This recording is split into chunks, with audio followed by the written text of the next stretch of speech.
Hello, welcome back to my channel. I hope you are well. If you're seeing this video, it means I have read the books that I bought in my haul from Daunt Books, which I'll link in the corner, from my shortlist of the International Booker Prize for 2024. As I'm recording this, I believe it's been 2 days since the actual shortlist has been announced, and two of the books that I selected are in the shortlist of the 12, 13 books? Something like that. Today I'm going through one of them that I've read. I've read, I think, one of the books that I bought from that haul. But if this video is going up, it means I have since read all three that I did buy, and they'll be going up later this week, so keep an eye out for them as well, so you can hit subscribe if you want, and you'll be notified that way. Today I'm talking about The Details by Ia Genberg. I hope I pronounced that properly, and this has actually made this year's shortlist. This book, it's not a bad book. I can't...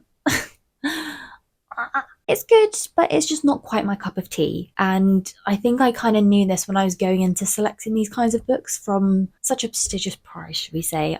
Literary fiction is not my kind of vibe. And so International Book Prize, it's like translating fictitious novels into UK, Ireland, whatever, so we can read here. I wish I had read the translator's note at the very start, because it makes me aware it's a book where really not a lot happens. That's why this review is going to be really short, because it follows a woman's story, I guess, connected to how 4 people have influenced and come in and out of her life. I cannot relate to you what quite happened. I'm still glad I read it, and it's broadening my reading horizons, but I just have to read the blurb again just to understand what I read, because I can appreciate what this novel was trying to do. I mean, some of the sentences in this I couldn't imagine constructing, and it's pretty cool, especially when you're translating. How do you then convey the story and the eloquence of that when you're doing it? Those kinds of things. Here we go. If you just bear with me, I'll read the blurb. So it follows a famous broadcaster who writes a forgotten love letter, a friend abruptly disappears, a lover leaves something unexpected behind, and a traumatized woman is consumed by her own anxiety. These are the 4 different people that cross over in this woman's life. I can't remember if our narrator has a name or not. I'm not totally sure, but it says, in the throes of a fever, a woman casts her mind back to the past. In precise, vivid language, the stories of 4 important people who have shaped her life are revealed. 1,000 little memories from across a lifetime laid bare in vivid detail as her body temperature races.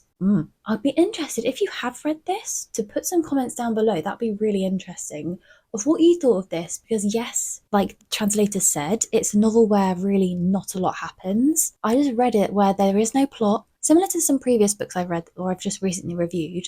I think Lazy City by Rachel Connolly was one of them, where not a lot really happens. And this, I read this in a day. I think I was at my parents' just enjoying the sunshine. And yeah, I read this in a day. I finished it. I was like, oh, that was a bit anticlimactic. These kinds of books, I don't know when I'll learn that they're just not quite my cup of tea. But again, broadening my reading horizons. Let me know what you thought of this book. I can't say I have much to say about it. I don't know what I'll think of the other ones. You'll see in my other videos, because I will have read them by then. I don't know if I'll be doing this challenge again to myself. I'm not the kind of smart who can appreciate these kinds of books, but they're out there for people who will like them.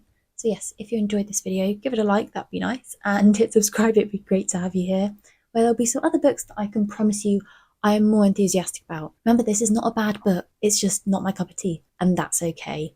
See you soon.